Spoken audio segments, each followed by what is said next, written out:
Voici le corrigé de l'exercice numéro 20, page 400 de votre livre. Donc ici, c'est un exercice à chacun son rythme, c'est-à-dire que vous avez un énoncé compact et un énoncé détaillé. Essayez de passer par l'énoncé compact. Si ça ne marche pas, regardez le raisonnement, essayez de répondre aux questions de l'énoncé détaillé.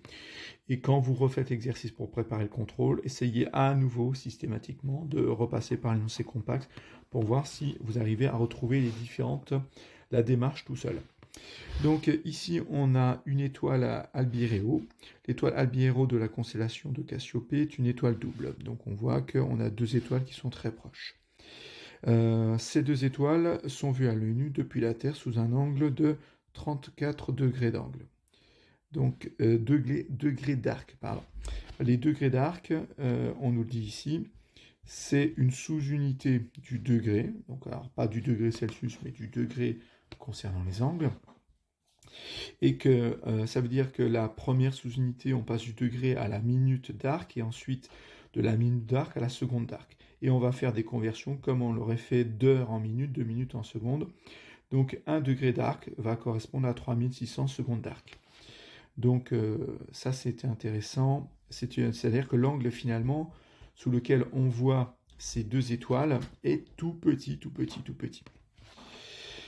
Ensuite, on me parle donc on nous donne une fiche technique d'une lunette astronomique afocale avec le diamètre de l'objectif mais peu utilisé, la distance focale de l'objectif très utilisée, la masse du tube, on pourrait dire qu'on s'en moque, et deux objectifs interchangeables avec deux distances focales.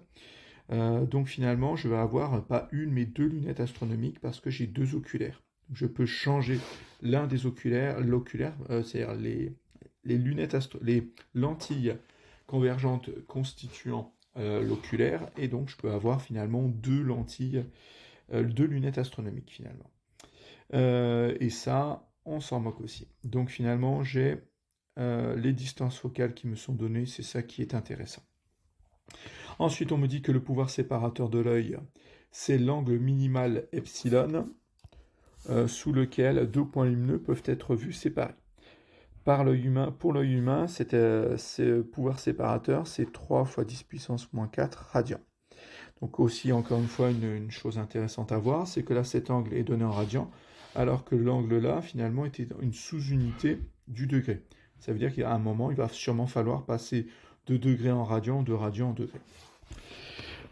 Ainsi, deux points lumineux distincts, vus sous un angle inférieur à 3 fois 10 puissance moins 4 radians, sont perçus par l'œil comme un seul point lumineux. Ça veut dire que si l'angle sous lequel on voit deux points distincts est inférieur à cette valeur-là, 3 fois 10 puissance moins 4 radians, l'œil humain n'arrive pas à voir ces deux objets distinctement. Il ne verra qu'un seul point. Et je vois tout de suite ce qu'on va me demander, c'est est-ce que on peut distinguer ces deux étoiles ou cette étoile double distinctement à l'œil nu ou finalement à la lunette astronomique. Parce qu'on me parle de l'œil ici, et là on me parle de la lunette astronomique. Donc c'est sûrement ce qu'on va me demander. Peut-on distinguer les deux étoiles d'Albireo? Là, la question est plutôt mal posée, ou alors il va falloir bien utiliser tous les documents. C'est que là, on ne me parle pas justement à l'œil nu ou de la lunette astronomique. C'est-à-dire qu'on pourrait simplement se contenter d'étudier, de dire, ben oui, on peut voir les deux étoiles à l'œil séparément, distinctement à l'œil nu, et ou non, et oublier de parler de la lunette astronomique. Mais si on vous donne des informations sur l'œil et la lunette astronomique, il faut tout utiliser, et donc finalement faire découper le raisonnement en deux. Donc c'est ce que je vais faire. Et on va commencer par, comme je vous l'ai dit, transformer les 30... Ah, et là, oui, c'était une erreur. C'est 34 secondes d'arc. Donc, tac, 34 secondes d'arc. Et je crois que ça fait 8,4 ou 8,5 ici. Donc, je transforme les 34 secondes d'arc. Je fais 34 secondes d'arc, je les transforme en degrés en divisant par 3600. Donc ça fait 8,4 ou 8,5 peut-être, oui ça doit être un 5, fois 10 puissance moins 3 degrés. Et je convertis cet angle en degrés en radians, en le multipliant par 2π et en divisant par 360. Et j'obtiens 1,5 fois 10 puissance moins 4. Alors donc là, ça doit être 1,6, très légèrement différent parce que je me suis trompé dans la valeur. Ça fait 1,6 fois 10 puissance moins 4 radians. Donc ça, c'est l'angle minimal sous lequel on voit les deux étoiles d'Albireo. Ensuite, je constate que θ, qui est l'angle sous lequel je vois ces deux étoiles, est inférieur à epsilon, qui valait autour de 3 fois 10 puissance moins 4 radians, qui était le pouvoir séparateur de l'œil, c'est-à-dire l'angle minimal sur lequel on peut distinguer deux objets à l'œil nu. Et là, je vois que cet angle est inférieur à 3 fois 10 puissance moins 4, et du coup, on ne va pas pouvoir distinguer à l'œil nu ces deux étoiles. Et attention, vu que c'est un énoncé compact, on pourrait, comme je vous l'ai dit tout à l'heure, s'arrêter là, ça sera un gros piège. Parce que finalement, là, on n'a utilisé qu'un document. Et on me donne une fiche technique d'une lunette astronomique afocale, ça serait bien de l'utiliser.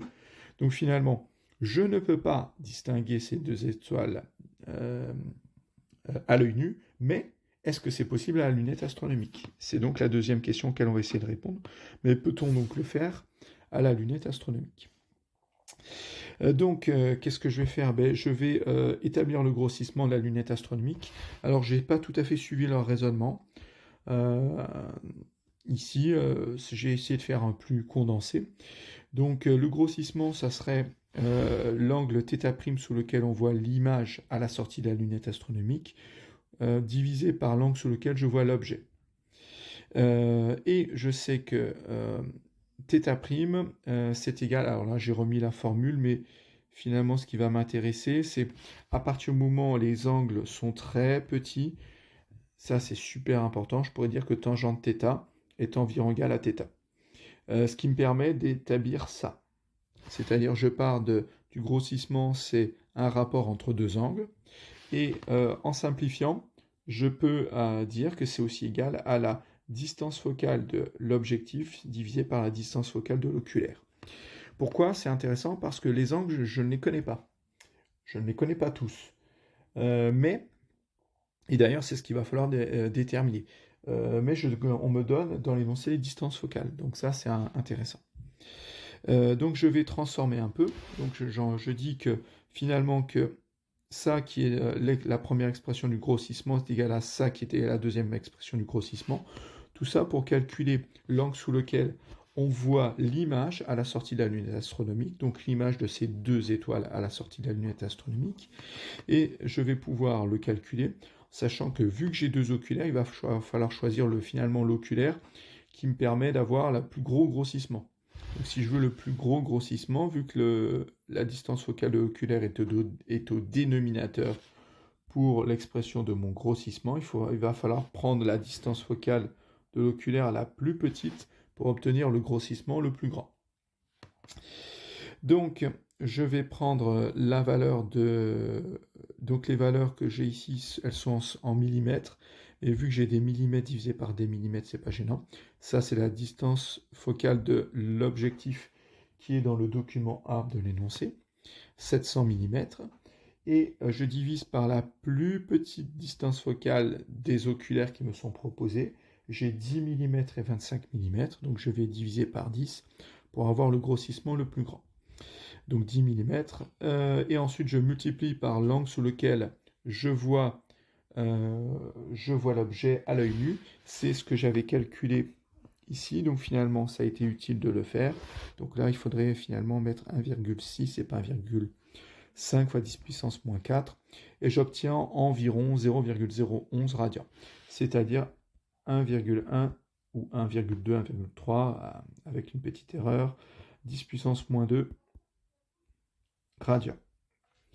Et je vois que cette valeur, donc l'angle sous lequel on voit les deux étoiles au travers de la lunette astronomique est bien supérieur au pouvoir séparateur de l'œil.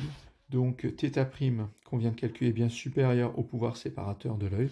ce qui signifie que les deux étoiles peuvent être distinguées avec la lunette distinctement, bien sûr, séparément au travers de la lunette astronomique.